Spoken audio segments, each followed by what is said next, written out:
प्रभु यीशु मसीह के मधुर और सामर्थ्य नाम में आपको जय मसीह की। डेली बाइबल संदेश में आपका हार्दिक स्वागत है।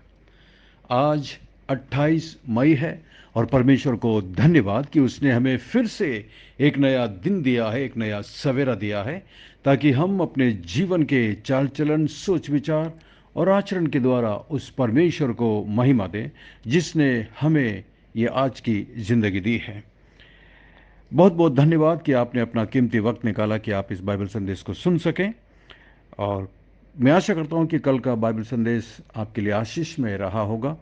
कल कई लोगों ने मेरे पूछे गए सवाल का जवाब दिया। बहुतों का जवाब सुनकर पढ़कर बहुत अच्छा लगा कि किस तरह परमेश्वर ने अपने दासों को उनके जीवन में इस्तेमाल किया, जिन्होंने उन्हें परमेश्वर का वचन सुनाया ताकि वो आज प्रभु में मजबूत पाए जाएं।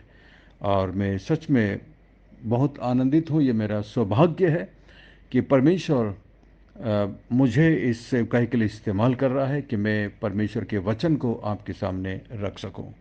आइए आज के मनन के लिए हम इब्रानियों की किताब 13 अध्याय और उसकी 13 आयत में से हम पढ़ेंगे। यहाँ पर लिखा है, इसलिए आओ उसकी निंदा अपने ऊपर लिए हुए छावनी के बाहर उसके पास निकल चले। यहाँ पर लेखक इन यहूदियों से बात कर रहा है जिन्होंने प्रभु यीशु मसीह को स्वीकार किया है, जो अब मसीह हैं।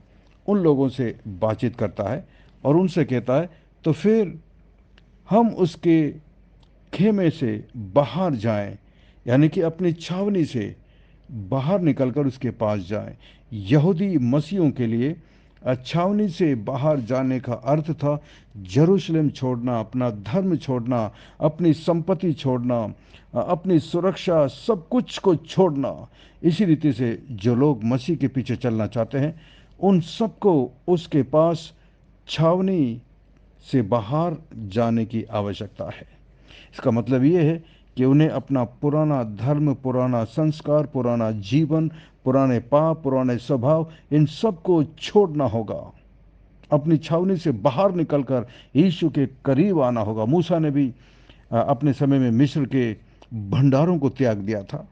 मसीह के खातिर उसने अपमान सहा, जैसा कि हमने इब्रानियों 11 और 26 में पढ़ा था। यीशु ने कहा, यदि कोई मेरे पीछे आना चाहता है तो वो मेरे पीछे हो ले और वो अपना इनकार करे, अपने आप को त्याग दे और अपना क्रूस उठाकर मेरे पीछे चले।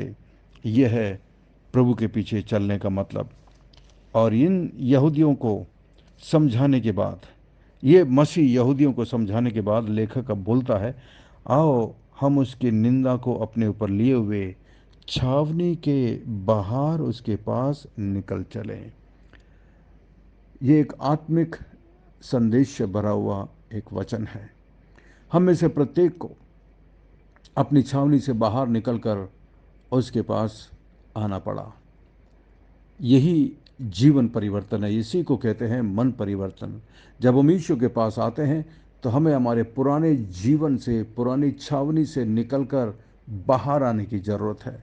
इसके लिए हमें निंदित होना पड़ सकता है, इसके लिए हमें अपमानित होना पड़ सकता है, इसके लिए हमें कई बातें लोगों से सुनना पड़ सकता है, लेकिन हम इन सारी निंदाओं को अपने ऊपर लिए हुए छावनी के बाहर प्रभु यीशु मसीह के पास चले जाते हैं। छावनी के बाहर प्रभु यीशु मसीह ने भी छावनी के बाहर दुख उठाया, जैसा लिखा है, क्योंकि यहाँ हमारा कोई स्थायी नगर नहीं है, वरन हम एक आने वाले नगर की खोज में हैं।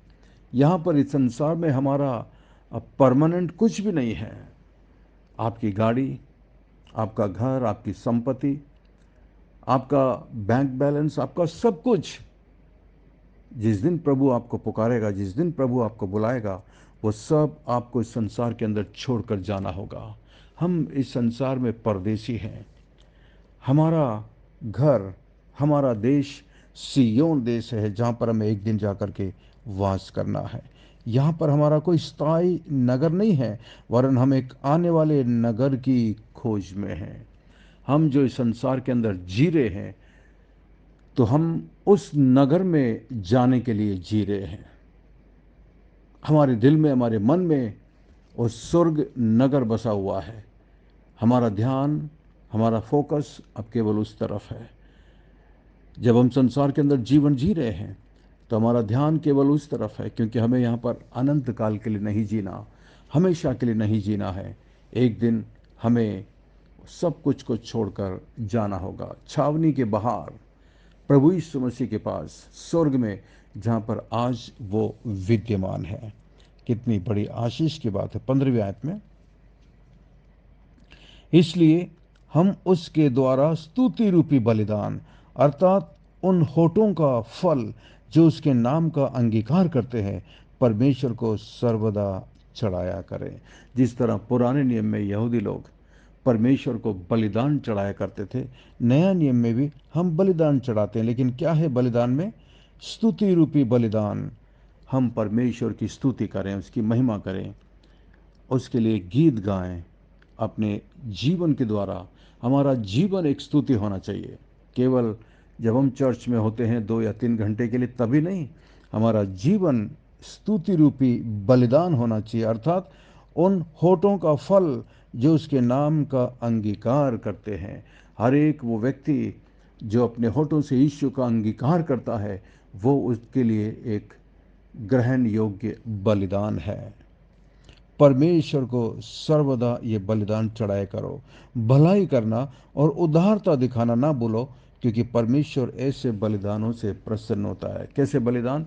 भेड़ बकरी का बलिदान नहीं, बल्कि ऐसा बलिदान जिसमें हम उदारता दिखा सकें, जिसमें हम दूसरों की भलाई कर सकें। ऐसी चीज़ें परमेश्वर के सामने ग्रहण योग्य बलिदान है। ऐसी चीज़ों से परमेश्वर प्रसन्न होता है। अब हम अपने आप को जांचें कि हम दूसरों की भलाई करते हैं, क्या हम दूसरों को उदारता से देते हैं, क्या हम अपने होठों से परमेश्वर की स्तुति और बलिदान, परमेश्वर को स्तुति रूपी बलिदान चढ़ाते हैं। ये हैं वो सारे बलिदान जिनसे परमेश्वर प्रसन्न होता है। अपने आप को हम जांचें और परखें। आइए हम प्रार्थना करें। स्वर्ग में विराजमान जीवित और जिंदा परमेश्वर, अनुग्रहकारी दयालु पिता, धन्यवाद धन्यवाद धन्यवाद आपके प्रेम, आपके अनुग्रह के लिए, आपकी आशीषों के लिए धन्यवाद प्रभु, धन्यवाद महान परमेश्वर। आज यदि हम जिंदा हैं तो आपकी दया और आपके अनुग्रह की वजह से है।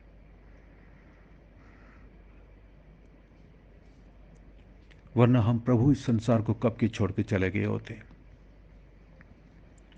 मैं प्रार्थना करता हूं प्रभु जी उन सभी के लिए जो मेरे साथ इस वक्त प्रार्थना में है।